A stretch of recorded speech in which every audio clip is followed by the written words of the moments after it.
Hello and welcome to the old garage number 39. I'm Wild Bill and we've got a few questions. I've got some silliness. We've got ourselves quite a shout out to Mighty Czar. So let's just get on to it. Now, I'm old school, as you can see. I write these things down. Okay, so first question actually came from the old garage, and it was from Steve the Grease Monkey. What's up, dude? And his question is, hi, this may seem a daft question. What is with the bottles of Irn Bru? Yeah, these. You know, that one, yeah. Okay, what's up with them? All right, well, the thing is that I'm a historian. I specifically an automotive historian. I focus on, you know, the very early days of automotive history.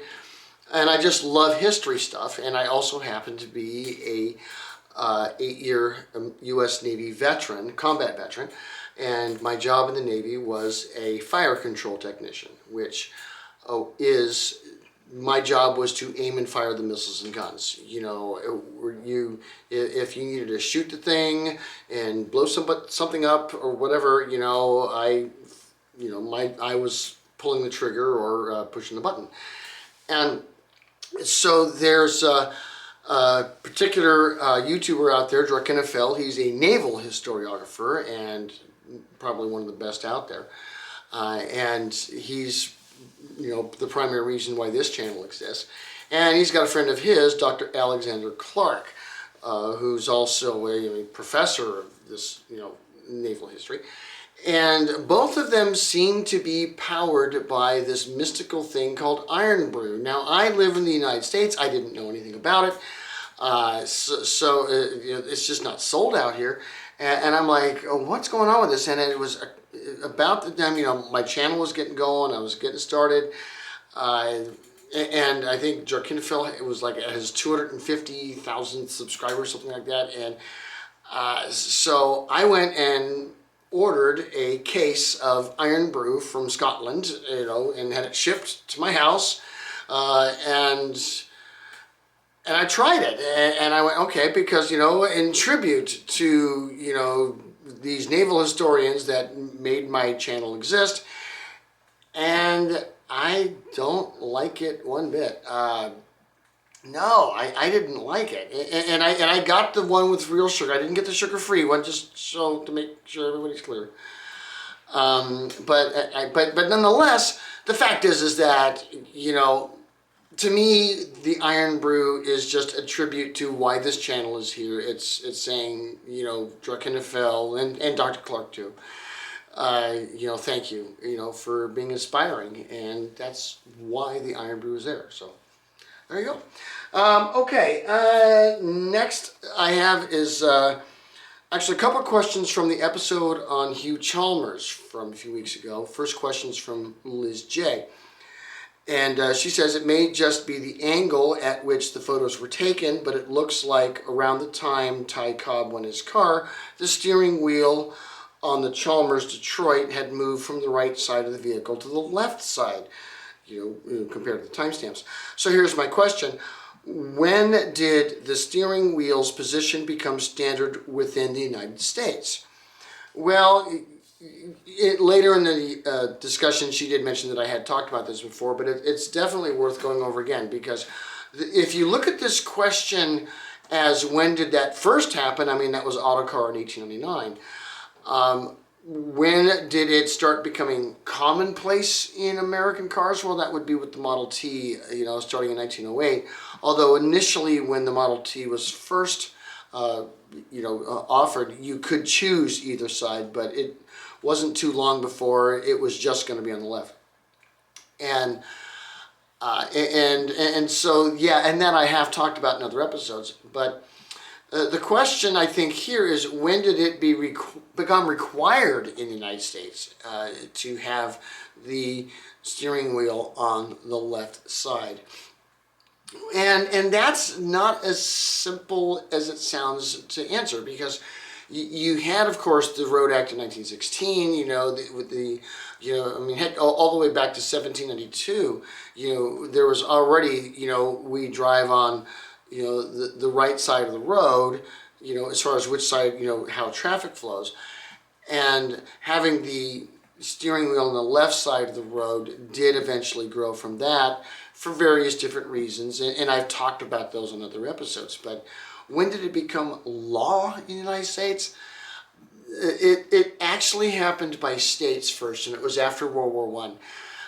When you started seeing that being mandated, saying you need to be on that side of the road. As far as on a federal level, now you're going into the establishment of the modern Department of Transportation, which didn't happen until 1966. But the thing is that it was already so ingrained, because primarily of the Model T, that you drive. The driver's seat was on the left side of the car. That it wasn't really legislated that heavily on a federal level. And until you get to that period, although it certainly was addressed prior to that at a state level, as early as 1920s.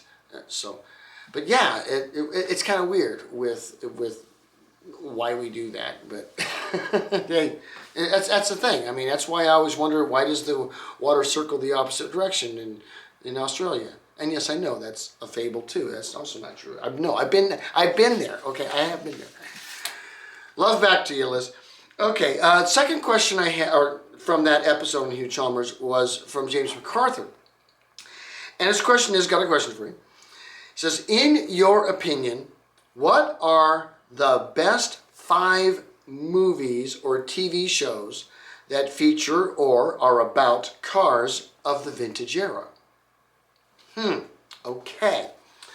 Well, best, I'm going to just interpret as favorite, because that's what we're talking about. What do I think of the 5 best? My favorites, what I say, yeah, these are fun to watch. Okay, all right. We'll start with television. I'm going to put at number 5 the TV show My Mother the Car. Now, this television show is absurd. The concept is that a guy goes and buys a jalopy of a car, in the 1960s. I mean, the show only ran, I think, 65, 66, a little bit of there's not a lot of it. But idea is, it's a car that when it was brand new, this was a nice car, but it's now 30-some years old, it's just beat up, and he buys the thing anyway, and it turns out that it's the reincarnation of his long-dead mother, and can talk to him through the radio. Okay, yeah, I know. It's just ridiculous, the concept. And of course, the main antagonist of the show is a guy who's a car collector and recognizes that this is a valuable car if it was restored, and wants it, and pretty much that's the theme of every episode. But the car is a 1928 Porter, and there's no such thing as a 1928 Porter. Basically, they built the car for the show. I mean, there were 2 Porters. There was the really early steam buggy Porter, 1900, 1901. There was also, right after World War I, there was the Porter Limousine Company, but they were out of production by 1923. So no such thing as a 28 Porter. But it's just stupid. Watch the first one, and then if you want to, watch another episode after it. But you only have to watch one, because they're all the same. But nonetheless, that's number 5. Number 4, okay, staying with TV in this time, The Munsters. I mean, Grandpa's Dragula, okay, is iconic of the tea buckets of the 1960s, which themselves were basically the body of a Model T, and the chassis typically as well. And it could have been a model, any of the body styles, including even a Model TT, depot hack. I mean, whatever, and with a nice big engine in it. I mean, that was very popular in that time. It's still popular for that matter. You know, the tea bucket. You know, of the especially the pre-World War I. You know, the brass era. You know, brass radiator era Model Ts, and even though this particular car did not have the body of Model T, it had a coffin. Nonetheless, it's that's what it speaks to, and so yeah, that's my number 4.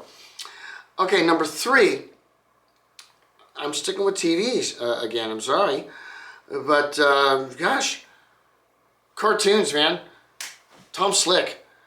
I mean, the Thunderbolt Grease Slapper. How cool was this thing? I mean, if you were to take a pre-World War I, Rolls-Royce Silver Ghost and a pre-World War I Model T, meld them together and then add them with a 1960s dragster. I mean, like literally, going for the quarter mile. I mean, that was the Thunderbolt Grease Slapper. I mean, it was just hilarious. And it looked the part, and yeah, I loved it. I still do. Okay, I mean, the way the thing wiggles, it is so funny. So yeah, that's my number 3. Okay, number 2 is going to surprise a lot of you because it's number 2 and not number 1, and that is going to be, now we're going to cinema, and that's going to be the movie Chitty Chitty Bang Bang. Okay, now this movie and the car and everything, the book, everything. I mean, you can go to my channel, Vintage Car History, VCH Special number 15. I mean, was about this car and everything. I mean, as far as if you want to know more about Chitty Chitty Bang Bang, I've already done it. But but the thing is that I loved this movie as a child, as a kid, as a young boy. I loved it, and I still love it. It's one of my favorite movies of all time. And it features a vintage car, even though I know it was made for the movie and everything, but you get what I'm saying. That's my number 2. Number 1. Okay. My number 1 favorite film, and I'm going to say piece of film because of just its age and then full-length movies like we know them today weren't really a thing back then. But it is, without a doubt, the film A Trip Down Market Street. Now, the whole film is about 12-ish minutes or so. It's not all that long. But what you are going to see in this film is the streets of San Francisco, days and some people say maybe even hours before the great earthquake hit in 1906. That's what you're seeing. And what I absolutely find so astounding about this film is that, first of all, a large portion of the people that you will see in this film will be either dead or dispossessed within a matter of days. Okay, Armageddon is happening to the city and no one knows it. Okay, at the same time, San Francisco in 1906, prior to that earthquake, this was an opulent city. I mean, keep in mind, this was the main western this was the main destination of the Transcontinental Railroad in the U.S. It also had a massive, incredible natural harbor. It was the main seaport. This city was wealthy. And therefore, even though there was no automotive industry, native to San Francisco in 1906, there are cars crazy all over the city. And there are trolleys, and there are fancy people, and there are horses, pulling wagons and such. And there is chaos on the street, not because of the earthquake to come, but just because there's no real traffic control other than, state of the right, because it's in the United States. But other than that, they're going all over the place. It's nuts. And you can see these cars. I mean, there are Packards, there are Fords, there are Wintons, there are Stevens Duryers. Just the list is crazy of cars that you can pick out that are just on the road, in situ. doing what they do as if this was a podcast or just somebody's dash cam. You know, in 1906. I mean, what if there was, you know, a film crew, you know, in the ballroom of the Titanic just a few hours, you know, filming just a few hours before it sank, and that footage survived. I mean, this is movie footage of that level, in my opinion. It is incredible. National treasure, in my opinion, this movie. Link downstairs, you know, and you just search it. I'll give a link to one of them, but you can find colorized versions, sound without, you know, there's lots of versions of this film.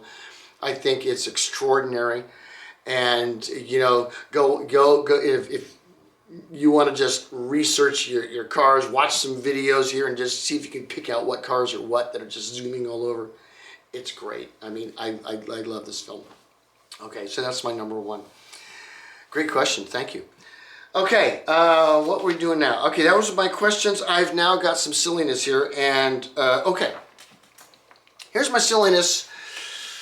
Recently, you know, in the last number of months, there have been a number of companies, just generally, that have done things that have gotten into the public and become a challenge for those companies. And many of those companies are perhaps looking for ways to, you know, help their current image. And I was thinking to myself, you know, what, in my opinion, would be the top 5 companies in the world today that would benefit the most if they simply embraced and supported vintage cars and just started just showing their love for what we do, and that is love cars from way back when. And so let's start off that list with number 5, in my opinion, is going to be the company Duolingo. Now, these guys, they've been woke a long time, and they've been getting some backlash. And the thing is that I think what all they need to do is just make lessons that say, you know, hey, that's a great Model T. How long have you had it? Or, you know, or that's one example. Or maybe, wow, a Hispano Suiza, what a beautiful car. You know, if you give lessons like that, I mean, man, I tell you what, you won't have any more problems. People are going to love you. I mean, it's because people love old cars. We love them. We love them. We love them. Vintage cars. I mean, think about it. You see a car from pre-World War I, you know, in a parking lot or driving on the road, you stop and look. Yeah, embrace it. Duolingo. Talk about cars. I'm telling you, it'll help. Okay. Number 4, Google. Okay, now I know Google actually has tried to make some changes, but, you know, because of internal pressure, you know, just to kind of realign, as it were. But look, all you have to do is, you know, all of those various celebrations and clicks, make them all about these cars, okay? You know, there's your runabouts. There's your, yeah, Tacoma. Okay, hey, you want to see it to rock? Okay. Ooh, look at this. Look at this. Recently found Errol Johnson being restored. Boom. I mean, Google. I mean, focus on those things. I mean, I guarantee you, the world will love you. Okay, just do it. Okay, it'll be good stuff. Okay, thank you. All right, number 3, company that would help. Ben & Jerry's. Okay, Ben & Jerry's, look, you're in Vermont, okay? I mean, I'm going to make you look it up because there is a company pre-1900 that did exist and made at least 3 cars in Vermont, and I want you to look it up yourself and show it to us that you really care about the history of your own native state. You don't care about the Indians, do you?